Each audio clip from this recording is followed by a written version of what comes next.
All right, guys. So I'm actually gonna restart this video because my mic was muted for only the 4 minutes. So 4 minutes, not gonna be genuine reaction. After that will be a genuine reaction. I won't pause the video too much because I'll just pretty much just say I'll say quickly what I said before. In 2017, one of God the most damn it. universally loved Hollywood stars, Terry Crews, attempted to warn us about the depraved nature of powerful executives in the industry. Not only did he share his extremely humiliating experience to a global audience, but he also tried to do the right thing and get justice legally, only for his case to be thrown out due to what seemed to be the LAPD. Yeah, this right here was so freaking dumb. But I mean, if you have power, it's insane how you can go with being this. paid off. As if that wasn't bad enough, self-proclaimed macho men in the industry made fun of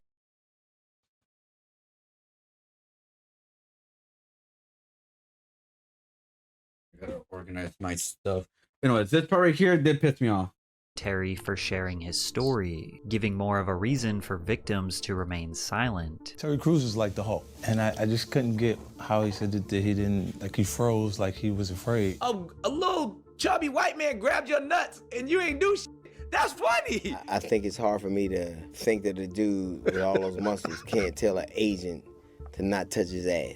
Is there a chance that Terry just might be gay and hasn't come out the closet yet? Because I had the same thought that you just had. Ironically, as much as That's again, I'll say this again faster, but that's the most stupidest shit I ever heard. When something like that happens to them, a lot of people react differently. Also, he had power. He probably didn't want to do it because he possibly could get blacklisted from the industry like that he was getting into. Another thing is, like I said before, when something like that happens, some people react with violence. Some people react with like, what the hell just happened? Some people react where it takes time for them to really process what the hell just happened. A lot of people react differently. These guys who say these things are the most stupidest shit I ever heard, because it doesn't matter how big you are, because everybody reacts to things differently. People have different fears. People have different reactions. Like, how the fudge is that so hard to like grasp? So this guy and everybody else was so goddamn dumb for saying what they said. Again, everybody reacts differently, and also the fear of also being blacklisted to a point, right? But I guess in this case it was more like what the fuck? What am I supposed to do? Like, was I supposed to beat the hell out of him? You know what I mean? Like, that's not gonna lead to anything like good. as these men tried to minimize Crews, all it did was expose themselves for being a cog in the wheel of Hollywood's evil machine. But this was just one of the countless dark moments in Terry's career. Although the world saw him as a lovable, muscular teddy bear, deep down he was suffering from a lifetime of pain. Today we are going to deep dive into the tragic story of Terry Crews, the gentle giant who never had to build a facade to be loved. The reason Terry Crews decided to become a chiseled 250-pound beast was because he thought he would have to kill his father. A lot of my desire to be strong was because I knew one day I may have to kill my father. Terry Crews was the son of a violent alcoholic father and an extremely religious mother. Well, my earliest memory is my father knocking my mother out. He was physically abusive, just straight up. And it's wild because he didn't hit us, because my mother would kill him. Right. But my mother let him hit her. Not let, I wouldn't even say let, but she would just say, she kind of took her abuse as par for the course. Divorce was not even considered an option because of his mother's religious views. So Terry had to witness this constant violence through his formative years. Additionally, his mother's religion did not allow Terry to go to the movies, watch television, listen to music, or really do anything that was secular. So he developed an incredible imagination and a knack for drawing. I started this art ability simply because I had a huge imagination and was wondering what the world was like. I mean, people would tell me, you know, they went to the movies and they would describe the films, and I would try to draw them out. Wow. Because I couldn't see them. Whether it was playing. So this is what I said personally. I think this is a good thing for this new generation to like kind of practice being less exposed to TV, less exposed to internet, less exposed to a lot of entertainment stuff.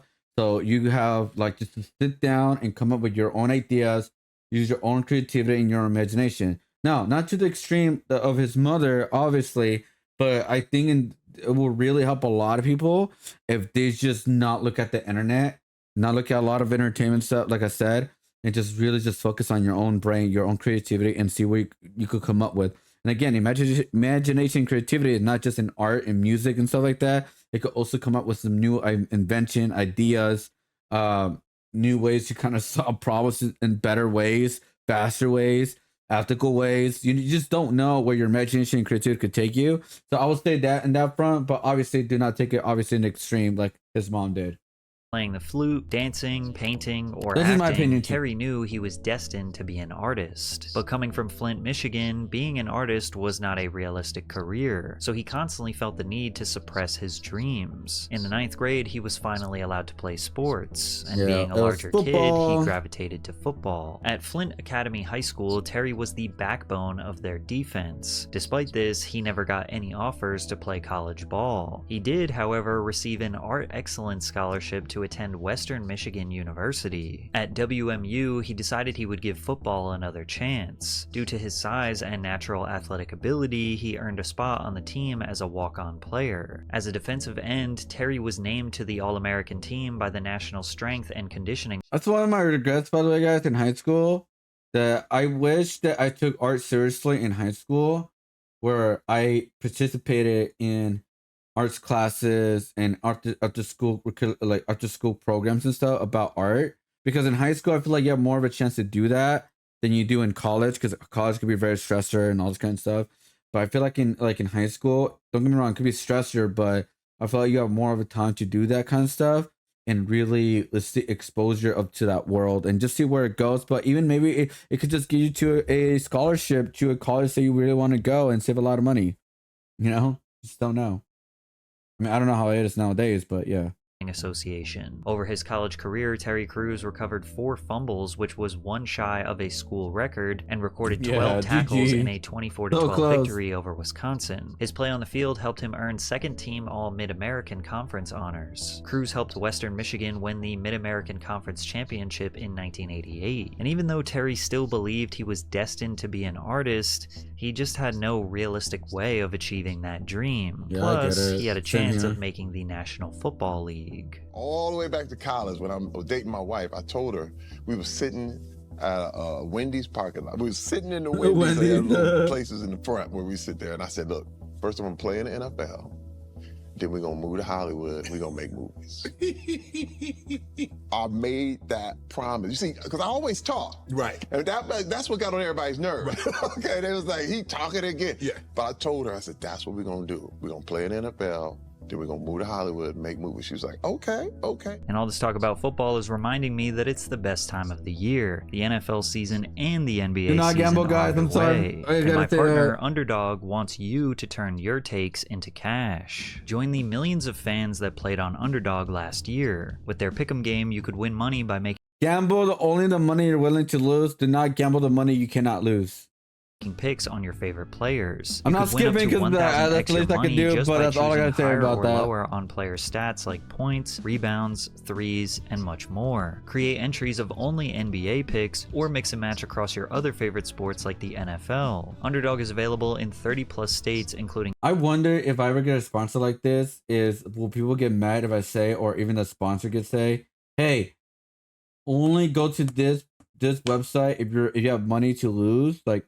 But do not go to the website if you don't have the money to lose or something like that. In California, I wonder if sponsors were like mad. Here are my picks for NBA opening night. New customers can pair my picks with this LeBron James free pick. All he needs is 1 point to win. Every NBA only entry is profit boosted on Underdog for the opening week. There's no better place to play. Sign up and deposit now using promo code Patrickcc to get up to $1,000 in bonus cash and a free pick. Thanks, Underdog. Yeah, the Los Angeles Rams drafted Terry Crews in the 11th round. As a rookie with the LA Rams, he played in only 6 games that season on special teams and then sat out the rest of the 91 and 92 seasons. If you didn't know, the vast majority of NFL players don't earn those multi-million-dollar paychecks, especially in the 90s. Plus, if you don't make the official roster or you get hurt, you don't get paid. Cruz played for 6 different teams in 7 years. He was constantly getting cut and was never able to secure that big contract. So he had to use his artistic abilities to make money. I would get cut from a team.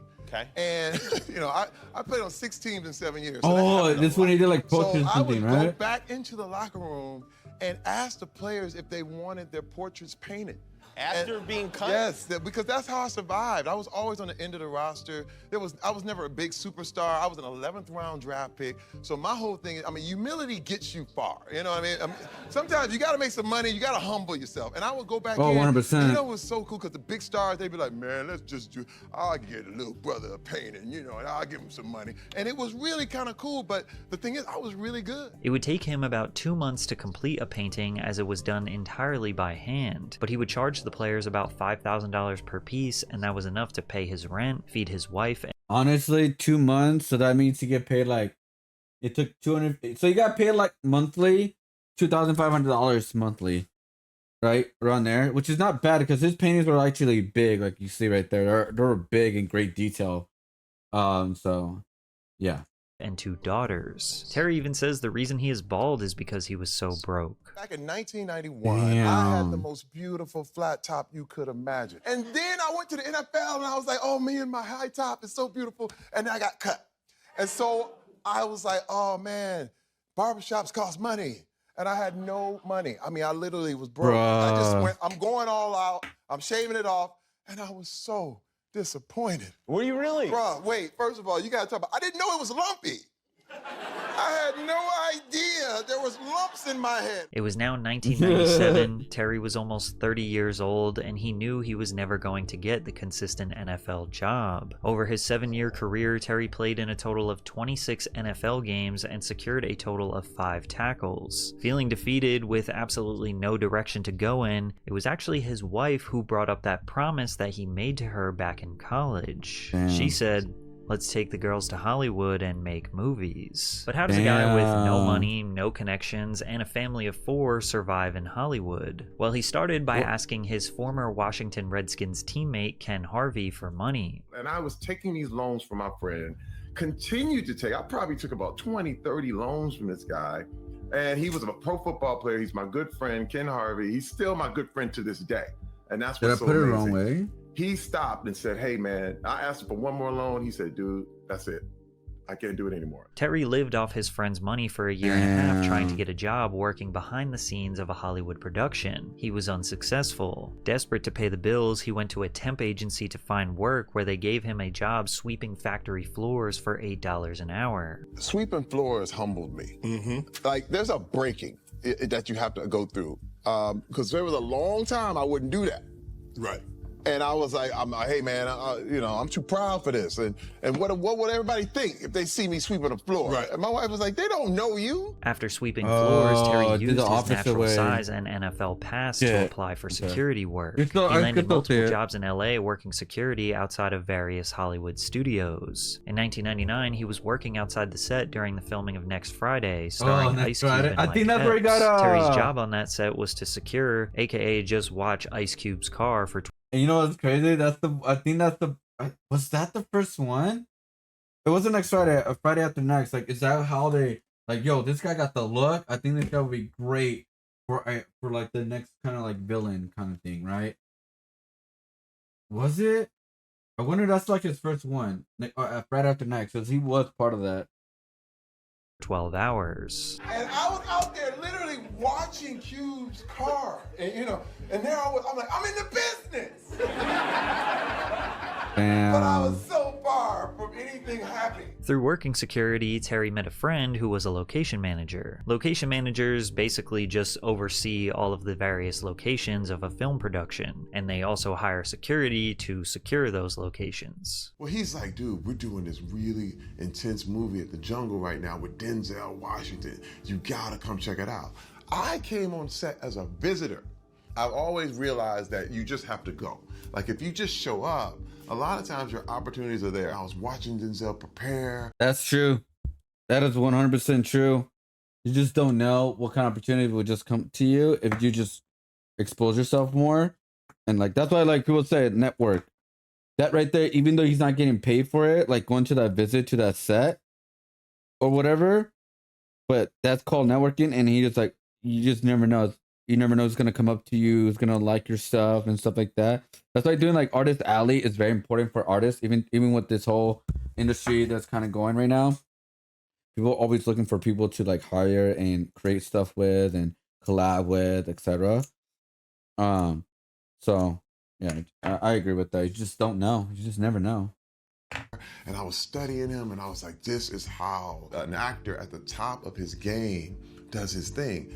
Well, the director walks over to me, Antoine Fuqua, and he said, hey man, you want to be in this movie?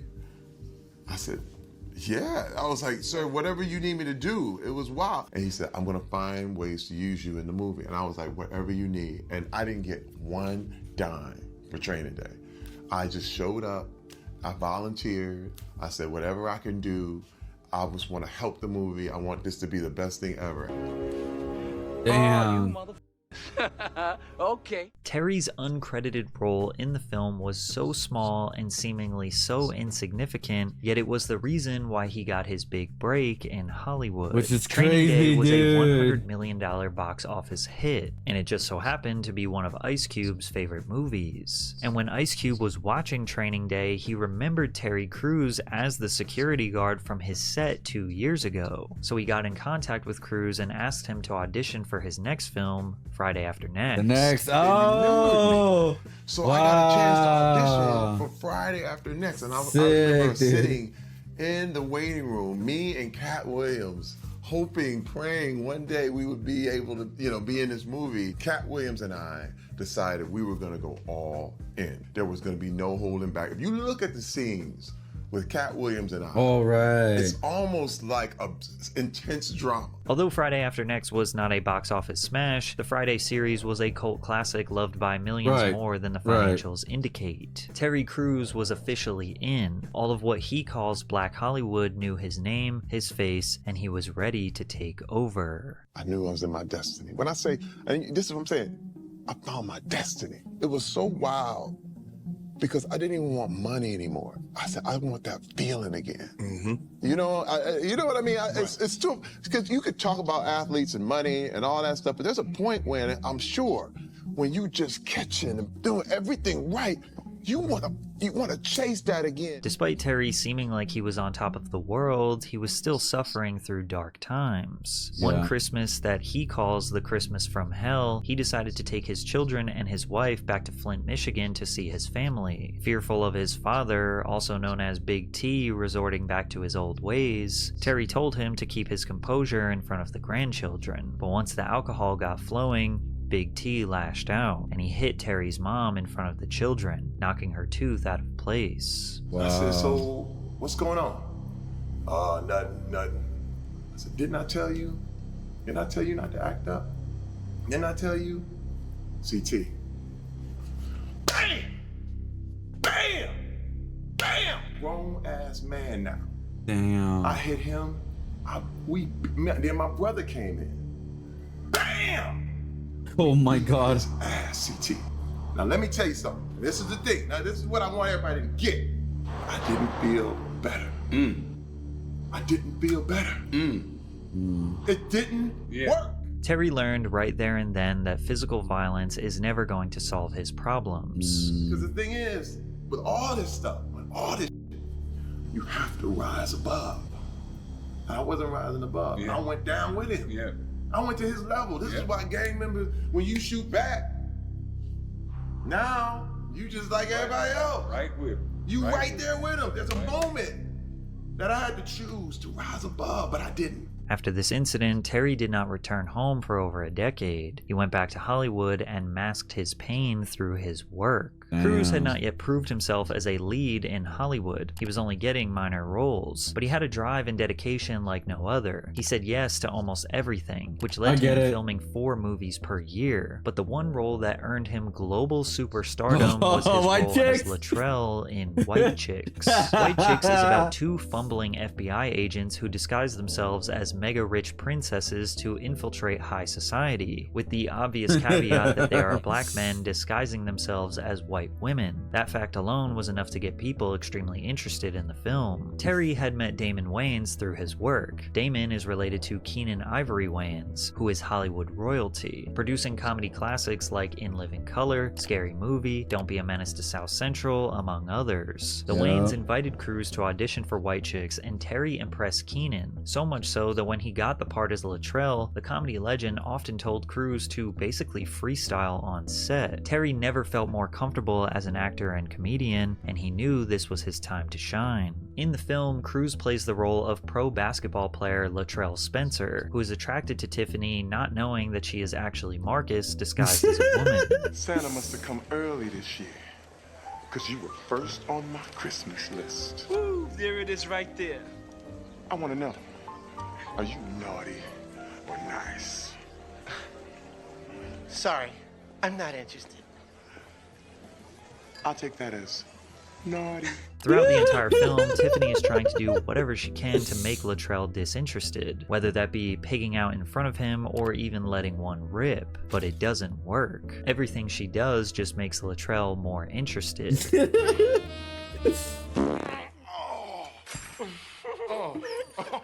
Oopsie, I had a poopsie. Girl, we gonna get along just fine. Back at you. But the most iconic scene from this film that defined Terry Crews's entire career was when he picked up Tiffany to go out to eat, turned on the radio, and sang every word to 1,000 Miles by Vanessa Carlton. The most shocking part about this scene was that it was actually filmed in just one take. It only took one take because Terry actually loved this song and knew every single word to it before ever stepping onto the movie set. Despite being hilarious in the entire film, Terry's career drastically changed from this scene alone. Yeah, this is saying. Surely, everything just started to change for me. People would give me my mail, like, making my way downtown. And they were like, do the song. Do the song. White Chicks grossed over $100 million in the box office, but it is widely regarded as a cult classic. He became recognized globally and his Hollywood presence skyrocketed. From there, Cruise got a taste of the Adam Sandler stimulus package when he secured a role in The Longest Yard, which was a film about a washed-up former professional football quarterback who goes to prison and is forced to assemble a team to play against the guards. Terry's character, Cheeseburger Eddie, is known for being able to get any item from the McDonald's menu into their prison. I knew you couldn't resist my. Oh, God. I got the shakes that'll make you quake. I got the fries that'll cross your eyes. I got the burgers that'll. You almost got it. Almost got it. He also did one of the cleanest robot dances you will ever see. Terry continued to steamroll through cult classics, securing the role as the president in Idiocracy. Idiocracy was written and directed by the legendary Mike Judge, who thought Terry was an absolute perfect fit for President Camacho, a former professional wrestler and also prawn star. Shit. I know bad right now, with all that starving bullshit, and the dust storms, and we running out of French fries and burrito coverings. Yeah. But I got a solution. That's what you said last time, dipshit. Ironically, President Camacho would have a decent chance at winning the actual presidential election today, but it was again a connection that Terry Crews made on set that would get him another career-defining role, which was portraying Chris Rock's father on the TV sitcom Everybody Hates Chris. I opened that up. He's like, I want you to play my dad.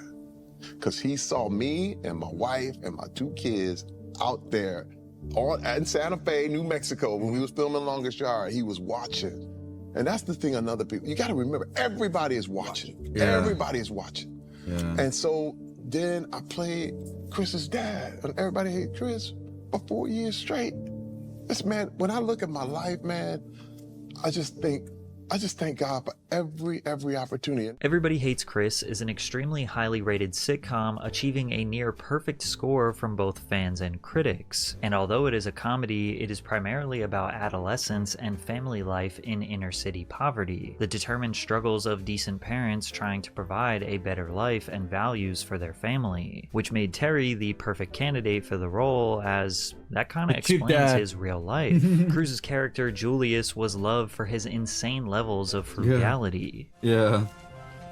I know you're not gonna throw that away. Eat that. That's 30 cents worth of oatmeal. Unplug that clock, boy. You can't tell time when you sleep. It's 2 cents an hour. Throughout his career, Terry constantly broke the trope that muscular African Americans had to be portrayed as tough gangsters. Muscles aren't funny was a common thought in the industry, and Terry knew he could break that barrier. He didn't need to pretend to be something he wasn't for the approval of Hollywood. He didn't have to build some facade and maintain it so he could get consistent work. He always remained himself, and that's why fans loved him. Terry Crews is a giant muscular teddy bear that deserves to be loved and appreciated. After his hard work through the 2000s, Terry Crews was officially an A-list superstar, but his dark past that he hid from his wife was at its tipping point. Not the money, the fame, nor the acceptance from the world could distract him from the secret he was hiding from his family. And on his darkest day, to what he now calls D-Day, is when he had to admit to his wife that he had cheated on her. Years go by, but my wife was always suspicious, like, you know, what's up with you, Terry? And I'm like, I'm good. And I remember starting arguments, so she would stop talking. You start to forget which lie you told. You know, things start to conflate and mixing up, and the pornography never stopped. It would be at a lull, but I go like a month and be like, oh wow, I'm good. And then February 2010, she was like, what is it I don't know about you, Terry Crews? And I'm like, what she has to complain about? You know, it's a good life, you know? And the question I would ask her, and I would literally ask myself, was like, why doesn't she believe me? When the question I should have been asking is, why am I lying? You know, and I had blamed her for not believing me. That's how deep it goes. And I'm gonna tell you, success is the warmest place to hide. You get a lot of sycophants. You get a lot of people telling you, you're right. I had tons of people like, man, you good. Yes, man. In comparison to everybody else, oh my God, you never hit your wife. You bring the money home. You do all this stuff. But I was not real. I was a lie. I was living a lie. And when I told my wife, I heard this gasp on the other end, and I was like, oh boy, I think it's over. And she said, you know, I'm done. She said, I don't know who you are. I have no idea. Because see, to me, it happened 10 years ago.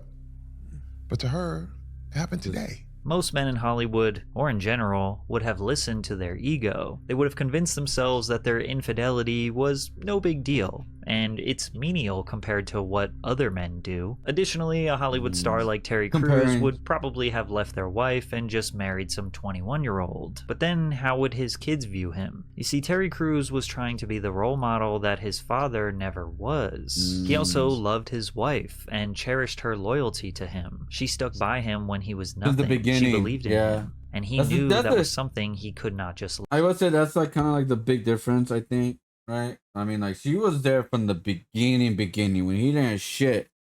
All right, and you like, that's a very disrespectful thing to do, obviously, in general, but especially with someone who's been there with you since the beginning. Like, damn, dude.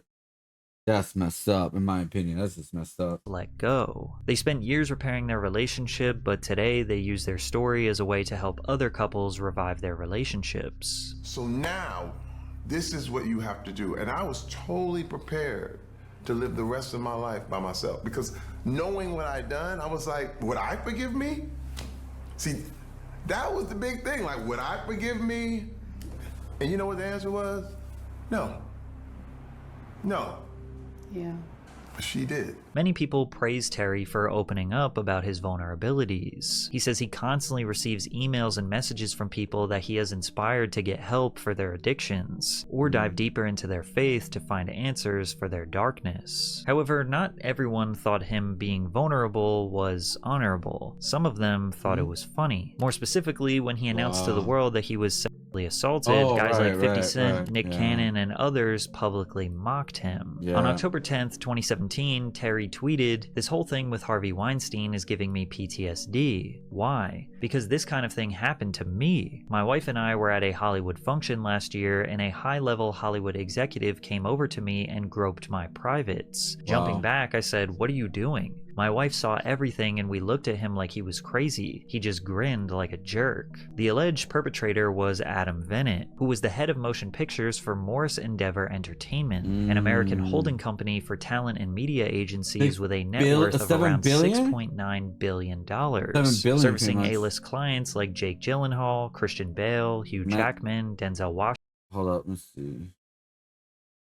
I want to see the list. Kristen Bell, let's see, Matt Damon, Jennifer Garner, Whoopi Goldberg, Jake Gyllenhaal, Hugh Jackman, John Krasinski, Jude Law, Christian Bale, Hugh Jackman, Denzel Conan O'Brien, Ellen Page, Amy Schumer, Washington, and Joe even Elvis Phoenix? Presley. Based on the casual nature of Terry's tweet, it was kind of hard to take him seriously. Then when he went on national news to tell his story, they realized this was no joke. Back in February 2016, I was assaulted by Adam Vennet, who is the head of the motion picture department at William Morris Endeavor, one of the biggest agencies in the world. He's connected to, probably everyone I know in the business. I did not know this man. So you did not know him before this? I have never had a conversation with him, ever. I'm looking at him, and he's basically staring at me, and he's sticking his tongue out, and it's overtly sexual kind of tongue moves. And I'm sitting there like, it's a party, it's packed, the whole thing, and I'm looking like, is this a joke? I mean, I don't understand. It was actually so bizarre. And he keeps coming over to me. He comes over to me, I stick my hand out, and he literally takes his hand and puts it and squeezes my genital. And I'm jumped back like, hey, what? Hey. And he's like, and he's still licking his tongue out and all this stuff. And I go, what are you doing? What are you doing? And then he comes back again, and he just won't stop. And then I really got forceful, pushed him back. He bumps into all the other party goers, the whole thing, and he starts giggling and laughing. And let me tell you, Mike, I have never felt more emasculated, more objectified. So you didn't think anybody would believe you if you came forward? Last year, no. Actually, I let it go. Actually, I put it in the back of my head, and I understood why women everywhere had to let it go. But let me tell you, when the Weinstein thing started happening, I got PTSD. I was going, oh my God, this exact thing happened to me. Shortly after Terry reported this, he got a call from Adam Vennet himself. I get a call, here it's him on the line. I'm sorry, I was drunk, I wasn't myself that night. And I said, hey man, you gotta understand the depth of what you did. In front of my wife, I said, man, you don't even know how close you got to really being hurt. And I said, you need some help. I said, you need to go get help. And he was like, yeah, okay. Was it sincere? Did you feel like it was sincere? I don't think it was, dude. No. It's like most people are sorry because they got caught. After telling his story to the world, Terry then decided to file a police report with the LAPD about the incident. Really? First talked publicly about this. Oh, because the court and everything. People have to be held accountable. We're gonna go all the way. Determined to get justice, Cruz filed a lawsuit against Adam Vennet. Russell Simmons, a record executive who has never done any business with Terry Crews in his life, emailed Terry asking him if he would give the agent a pass. But Terry remained firm. Nobody gets a pass. I ignored it. When he Dude, that's the freaking messed up thing, man. Like, they always like, oh, you know what? You messed up once. Can you just let it go once? And then, you know how many times they use the same line over and over and over and over again in Hollywood? Oh, no, he just did it once. It's okay. He will never do it again. He will apologize. And then he just does it again. He emailed me at first. I ignored it. And then all of a sudden, he's like, I got zero tolerance for this thing. I'm like, wait a minute. You say you got zero tolerance, but you told me to get a dude to pass when the dude did it to me. I said, that's because abusers protect abusers. This culture protects it. They protect each other like that. Terry even told his story in front of the Senate. My name is Terry Crews. I am an actor, author, former athlete, advocate, and a survivor of a sexual assault. This past year, we have seen powerful men in Hollywood and elsewhere finally held accountable for sexual harassment and assault. We also saw the backlash survivors faced after coming forward. It's sad that people say, we need to care more about men who are SA'd too, but when men speak up about it, they oftentimes get made fun of and ridiculed. The people who should be ridiculed are the gross assailants, not the victims. Since this was at the heart of the Me Too movement, where most people speaking out were called opportunists and liars, many raised the argument that nobody could possibly assault a 250-pound muscular beast like Terry Crews, essentially proposing the idea that he was lying or doing this for attention. 50 Cent was one of the many who ridiculed him. On Instagram, he posted an image of a shirtless Terry Crews with the words, "I got R-worded. My wife just watched." It also featured a second photo of Crews in a suit with a rose in his mouth with the words, "Gym time." In the caption, he wrote, "LOL, what the F is going on here, man? Terry, I froze in fear. They would have had to take me to jail. Get the strap." 50 doubled down on his comments in an interview with Larry King. Terry Crews is like the Hulk.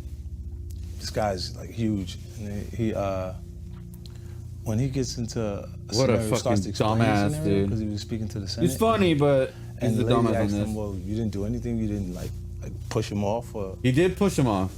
And I just couldn't get how he said that he did. No, he did. He literally said he pushed him off twice.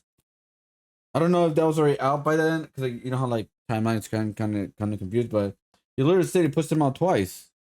But you couldn't get really physical because he was a high powered guy who represented a lot of people in Hollywood, right?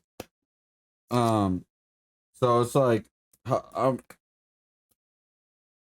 if it happens to 50 Cent, I don't know, like again, a lot of people will react differently. With 50, maybe he would react violently for sure, like beat the hell out of him and something like that. But some people would just be frozen, like, what the hell just happened, right? Like what?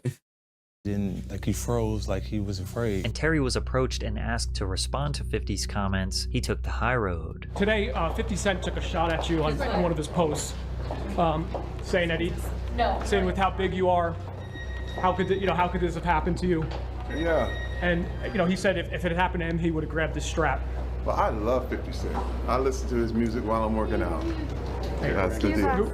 Amanda, the stairs. I love anything about how big you are? Is that something is that a fair comment by him? Well, first of all, I proved that size doesn't matter when it comes to sexual assault. But that didn't stop the conversation around Terry. In fact, it just poured more gas on the fire. Some people even started to ponder if Terry was gay, and that maybe he liked it. Is there a chance that Terry just might be gay and hasn't come out the closet yet? Let me tell you something. When I saw that today, dude. right? It with me for a split second, because I had the same thought that you just had. When you're from the street, and now Terry Crews from Flint. He's from Flint, Michigan. I don't know nobody else. Some of the coldest gangsters I know come out of Flint, Michigan. He's not a gangster, dude. What the fuck he was trying to prove with the purse and the boots, I don't get it, because it doesn't prove anything. And to the LGBTQ, to the Terry Crewses of the world, listen, we're not here to bash nobody. Some things are just misconstrued. And don't forget, we are entitled to our opinions also. More of Terry's peers chimed in, like comedian D.L. Hewley. What do you think of the whole Terry Crews thing? Oh, they were milking I this think shit it's for hard content. for me to think that a dude with all those muscles can't tell an agent to not touch his ass. His ass or his... Whatever. Whatever he touched. I just do. I don't understand. I think that now everybody's so into this notion that it happened to me too. Hey, motherfucker, God gave you muscles so you could say no. Presumably fed up for being mocked and ridiculed for over a year, Terry kind of snapped at DL, and the way he responded just caused even more controversy. He got into a back and forth with DL Hughley on Twitter, where DL suggested that he should have slapped the executive for groping him, to which Terry replied, "So sir, if you truly feel that is a correct way to deal with toxic behavior, should I slap the shit out of you?" This tweet absolutely exploded with 227,000 likes, but they were just in it for the drama. Many others felt like Terry crossed a line. Oh, that's straight. So that's crossing a line.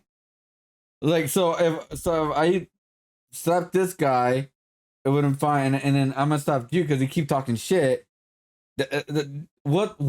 Slap the black man for commenting on this my situation. God. But he does nothing to the white man who created the situation by molesting him and basically. Doesn't he understand the point that he does not want to take the violence route? He learned that from his dad, in a weird way, right? When he took revenge on his dad, he does not want to take the violence route. Like, holy shit. I don't know how people don't understand that. He does not want to take the violence route. That's it. That is literally it. So he went through the court system in a non-violent way and just called the guy out. And then he would just prove a point. So it's like, if you talk shit, so should I just slap the fuck out of you then too? Or what? Like, is that the answer? Basically driving him in front of his wife. Nick Cannon jumped in on the conversation. While he said he respects the way Terry handled the situation, he doesn't think that absolves him from being joked on. A little chubby white man grabbed your nuts and you ain't do shit. That's funny. You a big ass mother. We gonna joke about that. Right. You come on Wildin' Out, it's gonna be nut grabbing jokes for the whole episode. Like, because it happened in the public, we're talking about, it's not, we can joke about this. There's no hate involved in this, but that's how you get over that. Humor heals. Like, let's talk about it. So he can't, I don't agree with him jumping out there and you know, badgering all of these other people who are just talking about it.